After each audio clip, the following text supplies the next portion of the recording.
الحمد لله رب العالمين وصلى الله وسلم وبارك على نبينا محمد وعلى آله وصحبه أجمعين. أما بعد, ndugu waandishi wa habari, karibuni sana katika makao makuu ya Al-Hikma Foundation. Leo rasmi tumewaita, ikiwa ni tarehe 25 siku ya Jumatano mwezi huu wa pili mwaka huu 2026, kwa kuzingatia umuhimu wenu na nafasi yenu katika jamii. Tumewaita kwa minajili ya kutoa taarifa ya mwisho kabisa kwa Waislamu na Watanzania kwa ujumla juu ya jambo letu, jambo ambalo ni kubwa kabisa, jambo adhimu, adimu na muhimu. Nalo ni juu ya tarehe 1 mwezi wa 3 mwaka huu 2026, na juu ya mashindano makubwa kabisa ya Qur'ani tukufu ya mabara yote ulimwenguni. Tunapenda kuambia Waislamu na Watanzania kwa ujumla, hayawi sasa yamekwisha kuwa kwa idhni ya Rahmani. Al-Hikma Foundation, kwa utukufu wa Mola wetu na baraka zake na mapenzi yake, tumekwisha kamilisha maandalizi yetu kwa 100%, na washiriki wetu tunatarajia kesho wataanza kuwasili, na Ijumaa ya wiki hii tarehe 27 tutawatambulisha rasmi katika msikiti wetu maarufu Masjidu Nuril Hikma, hapa mtaa wa Yombo, karibu kabisa na hapa makao makuu ya Al-Hikma Foundation. Tungelipenda pia kuwafahamisha, haya ni mashindano ya mabara yote ya ulimwengu, na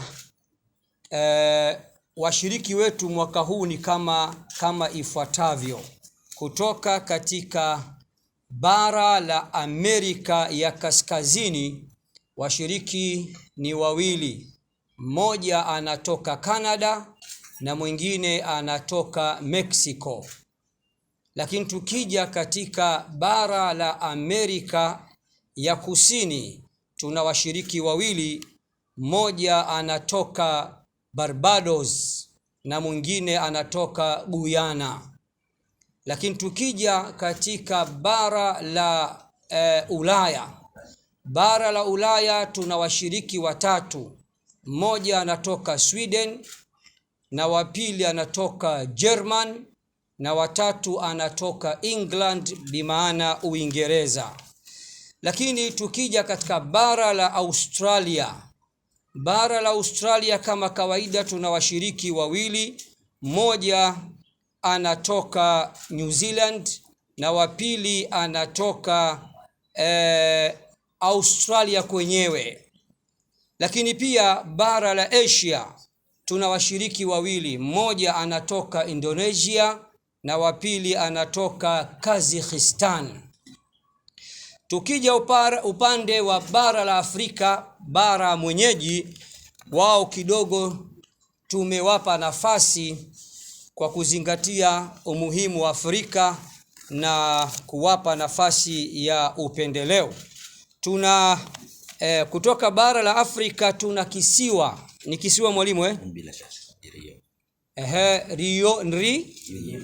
Reunion, kisiwa cha Reunion.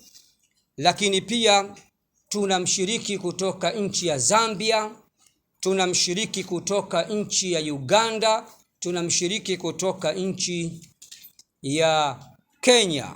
Tukija upande wa Tanzania bara, upande wa Jamhuri ya Muungano wa Tanzania, ambao ndio wenyeji na waandaaji wa hili jambo, Tanzania pekee ndio jambo hili linafanyika. Sio Maka, sio Madina, sio Arabuni, sio nchi za Kiislamu.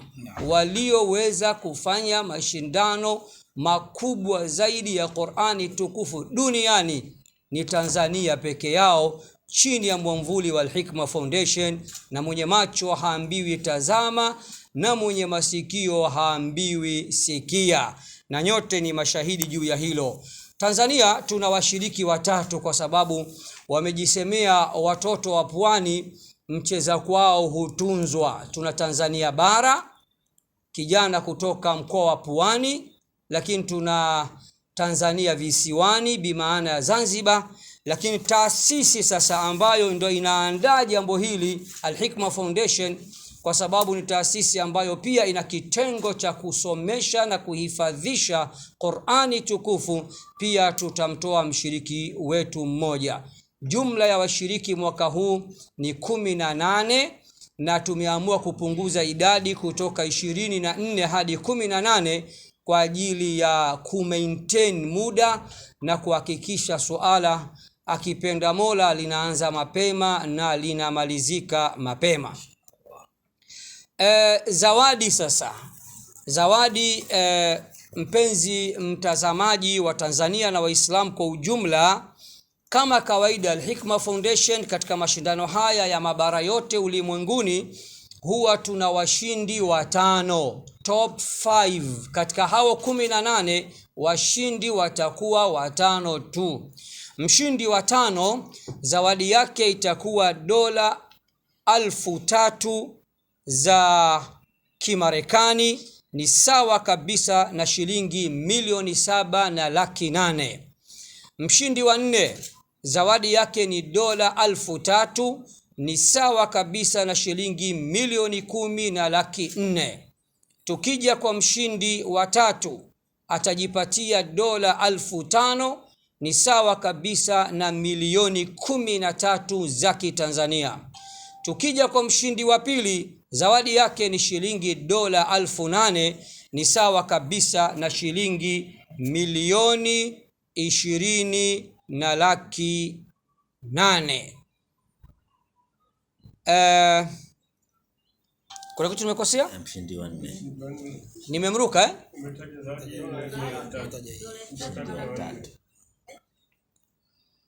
Haya. Mshindi wa tano zawadi yake dola 3,000 za Kimarekani, ni sawa na milioni 7,800,000.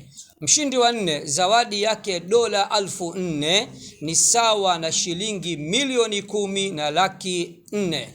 Mshindi wa tano zawadi yake mshindi wa tatu zawadi yake shilingi dola 5,000, sawa na shilingi milioni 13. Na mshindi wa pili ni dola 8,000, ni sawa na shilingi milioni 20,800,000. Ama bingwa ambaye mimi na wewe hatumjui, lakini tutamjua siku hiyo insha Allah, zawadi yake ni shilingi dola 12,000, kwa rate ya sasa ni sawa na milioni 31,200,000. Na mshindi wa sauti, mwenye sauti nzuri zaidi kuliko wote, atajichukulia shilingi dola 500, sawa na milioni 1,300,000. Na mshiriki mdogo zaidi kuliko wote naye atapata dola 500, sawa na milioni 1,300,000. Na washiriki wote kile kinachoitwa kifuta jasho, washiriki wote watapatiwa 500,000 za Kitanzania, bimaana sawa na dola 200. Ndugu waandishi wa habari, ndugu wa Tanzania kwa ujumla, kutokana na majira ya masaa kubadilika hivi sasa, mchana umekuwa ni mrefu sana kuliko usiku, mpaka tunatoka msikitini swala ya alfajiri saa 12 tayari imekwisha ingia. Mashindano yetu safari hii yataanza 12:15 Mungu akipenda, ili tuanze mapema na tumalize mapema. Kwa kumalizia, tuna wageni mbalimbali kutoka ndani na nje ya nchi. Kama kawaida, mgeni rasmi ni yule kipenzi na icon na alama ya Qur'ani na watu wa Qur'ani, Rais wa Zanzibar na mwenyekiti wa Baraza la Mapinduzi Dr. Hussein Ali Mwinyi ndiye atakayekuwa mgeni rasmi. Tunamwomba Mola amlinde, amuhifadhi ili siku hiyo tuwe naye kwa salama na salmin. Mgeni maalum safari hii ndugu zangu ni Dr. Mwigulu Lameck Nchemba. Dr. Mwigulu Lameck Nchemba, Waziri Mkuu wa Jamhuri ya Muungano wa Tanzania, na tunamshukuru ameconfirm kabisa kwa barua, tunamsubiri kwa hamu. Pamoja na wageni mbalimbali kutoka pahala mbalimbali, tutakuwa na waziri wa afya kutoka Kenya na maeneo mbalimbali. Watanzania, hili jambo letu Al-Hikma Foundation tunajua, japokuwa hili jambo ni jambo linalohusu mashindano ya Qur'ani tukufu, lakini wahudhuriaji tunajua sio Waislamu peke yao. Ingawa Waislamu ni asilimia kubwa, lakini wasiokuwa Waislamu pia wapo. Karibuni nyote, hatubagui, hatuchagui, na huu ndio uzuri wa Watanzania na Tanzania kwa ujumla. Naitwa Sheikh Nuruddin Kishki, mwenyekiti wa mashindano makubwa zaidi ya Qur'ani tukufu ya mabara yote ulimwenguni, almaarufu mtoto wa Dar es Salaam, jiji la gharama, mtoto wa TMK wanaume, wilaya pekee Dar es Salaam nzima inaitwa wilaya ya kiume, na nikiripoti nikiwa ndani ya wilaya ya kiume, wilaya ya kiumeni, TMK wanaume. Wassalamu alaikum wa rahmatullahi wa barakatuh. Wa alaikum.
Mwenyekiti, mwenye maswali, maoni, karibuni. Naam.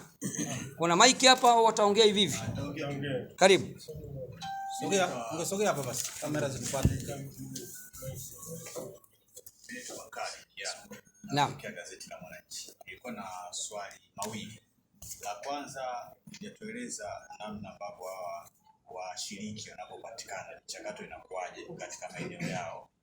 Na jambo la pili, nataka tufahamu tofauti wa mashindano yaliyopita na sasa hivi. Kuna vitu ambavyo umeviongeza au, na la mwisho ungetuambia huu ni msimu wa ngapi tangu umeanza mashindano?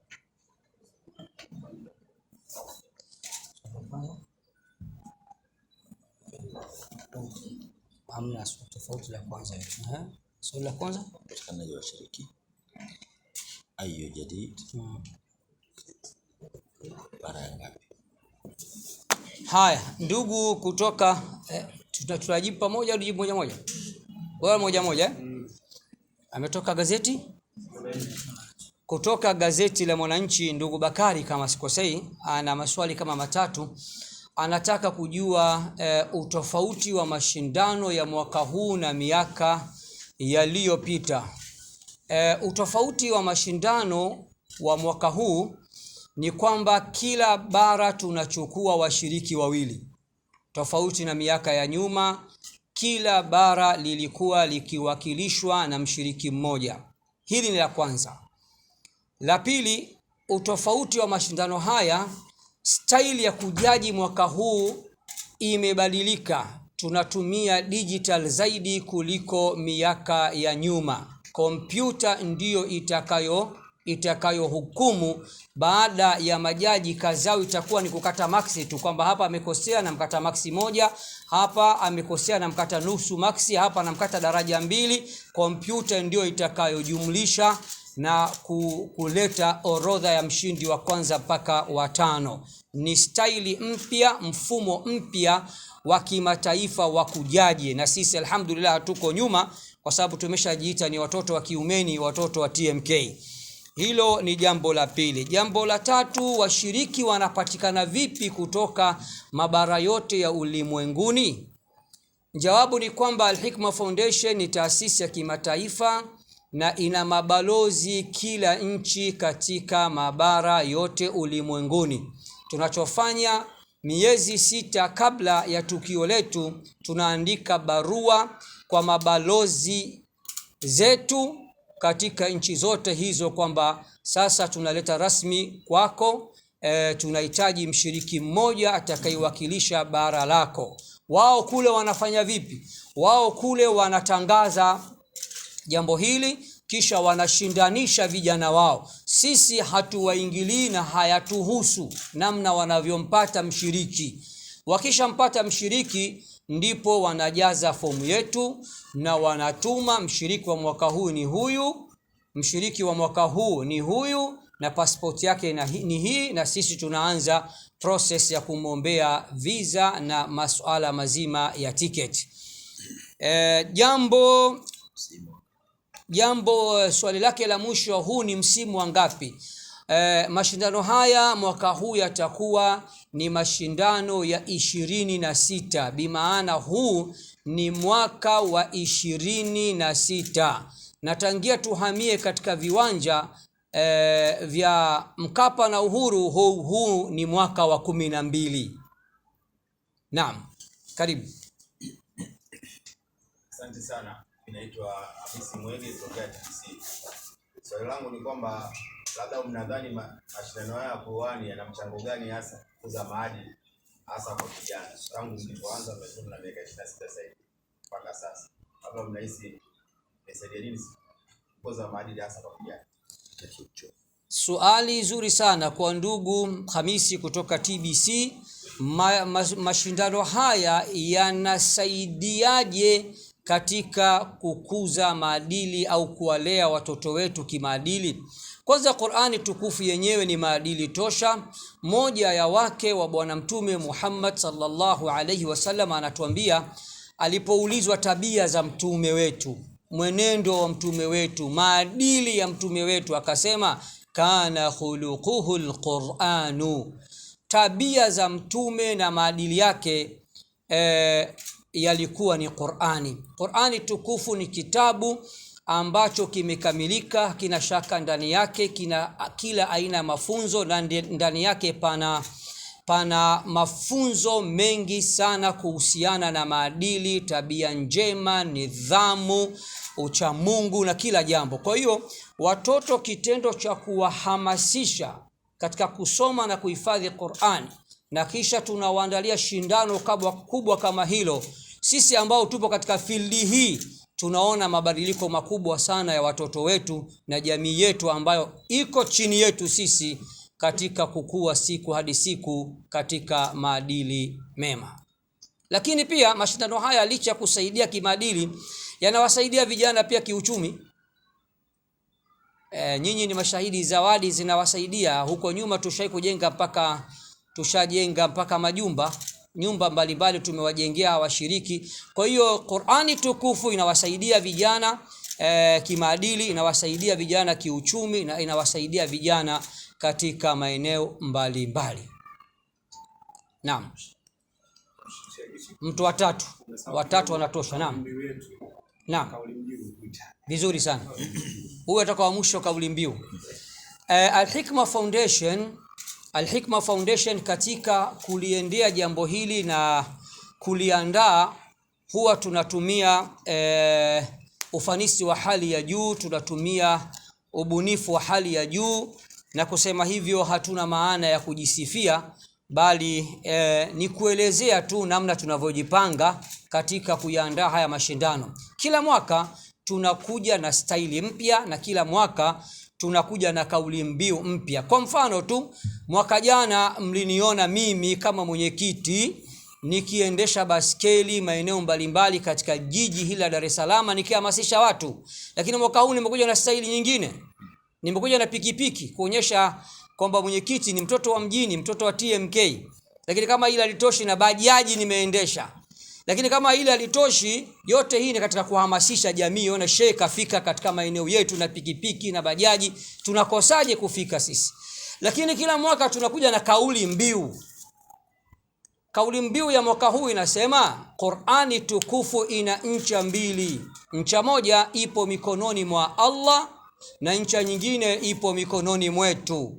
Shika ncha yako na shika ncha yangu. Ncha kwa ncha, bega kwa bega, mkono kwa mkono, mguu kwa mguu, hadi kwa Mkapa. Nadhani tumemaliza jamani, Baada ya kumaliza kuna taarifa ambayo nadhani haihusiani na hayo ya kwenda kwa wananchi, ataitoa mwenyekiti wa kamati inayohusiana na mialiko na uenezi, ndugu Masawe. Naomba aje akae hapa nilipo mimi, au hapa mnamsikia kikaa off camera. Basi ni kweli ataongea, unaweza kusimama kwa kusikika kwa sababu alihusiana na kamera. Assalamu alaykum warahmatullahi wabarakatuh. Ndugu zangu, na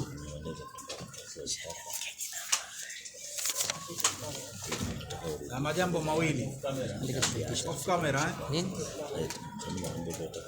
majambo mawili tunasikilizana.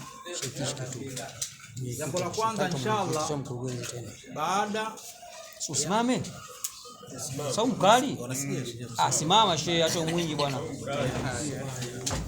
Jambo la kwanza, baada ya mashindano yetu, inshallah Mwenyezi Mungu Subhanahu wa Ta'ala akipenda, siku ya tarehe 5 mwezi wa 3 itakuwa ni siku ya Alhamis. Inshallah sisi katika kuelekea katika mashindano yetu, kuanzia mwanzo huwa tunapofanya tunakuwa na volunteers wengi sana, watu ambao wamejitolea. Mwaka huu tuna volunteer 1221 ambao wamejitolea katika kada mbalimbali, kada tofauti.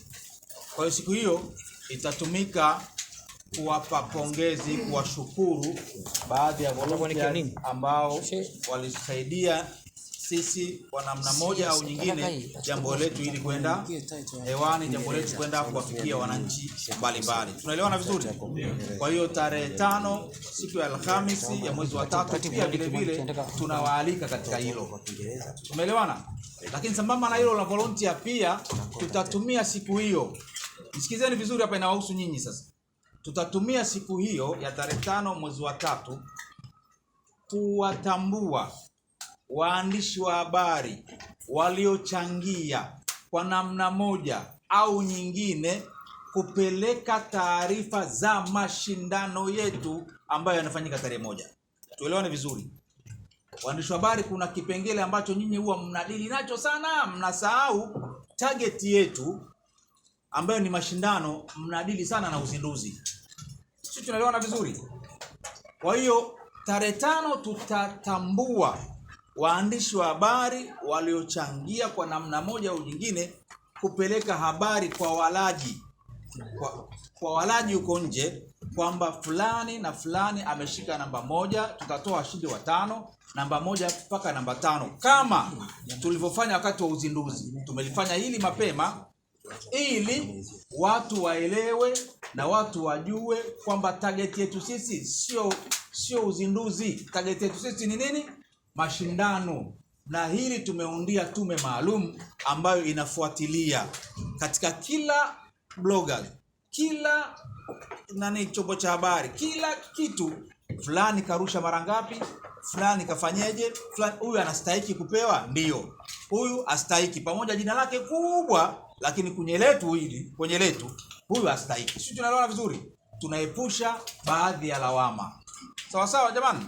La pili ambalo ni la mwisho, pia tulipokea malalamiko mbalimbali ya kuhusiana na baadhi ya waandishi wa habari, pengine hufika mapema asubuhi, kitambulisho chake akawa hajakipata. Sawa sawa, ukanganyiko ule mpaka aonane na mtu mwenye vitambulisho kidogo inakuwa shida. Leo tumeandaa vitambulisho tunavyo hapa. Kwa yule ambaye yuko tayari, anajijua, tusikizane vizuri, na hapa ndo mahali shahidi, anajijua atakuwepo insha Allah, Mungu akimpa uhai, atakuwepo siku ya tarehe 1, yani Jumapili hii, siku ya tarehe 1 pale Benjamin William Mkapa, basi achukue kitambulisho chake kabisa. Yule ambaye anajijua atakuwepo. Yule ambaye anajua bana, mimi natoka katika chombo fulani, kule nitapangiwa na kiongozi wangu, mkurugenzi wangu, kwa hiyo naweza nikapangiwa mimi au sipangiwe mimi, huyu asije akachukua, kwa sababu asije akachukua alafu kitambulisho kikawa kimebaki na yeye mwenyewe hakufika. Sawa sawa, utaratibu ule mwingine pia utaendelea kuwepo. Lakini yule ambaye anajijua, mfano Saim Gwao, mfano unatoa Saim Gwao, Omar Bakari Almas, mfano Arkas, unajua hawa lazima wawepo. Sisi tunaelewana vizuri. Kwa hiyo huyu mimi Saim namkabidhi kitambulisho chake, amilikiwi na mtu, anajimiliki mwenyewe, atakuwepo. Tumeelewana vizuri?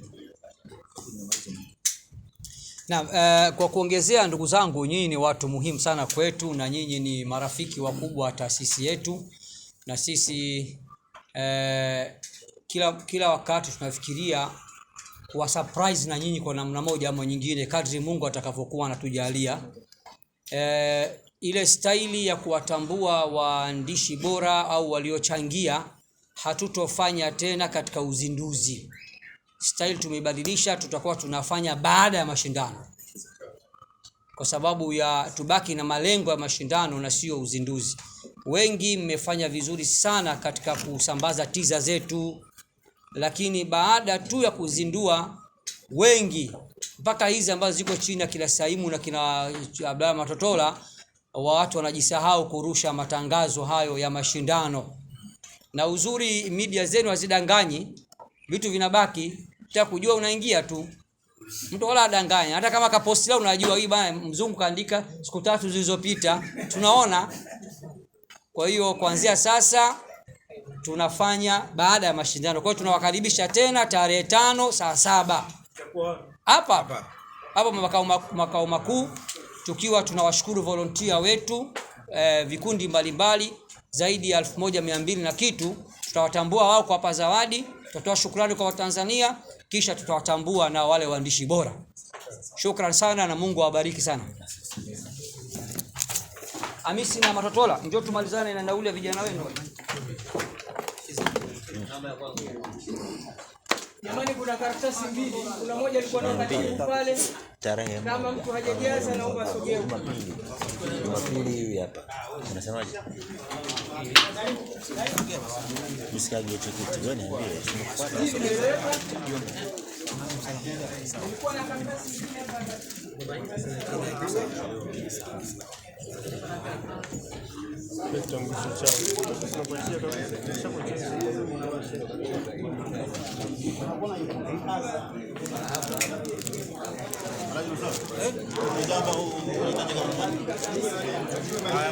Au na katibu unaweza kumwambia kisa yeye mambo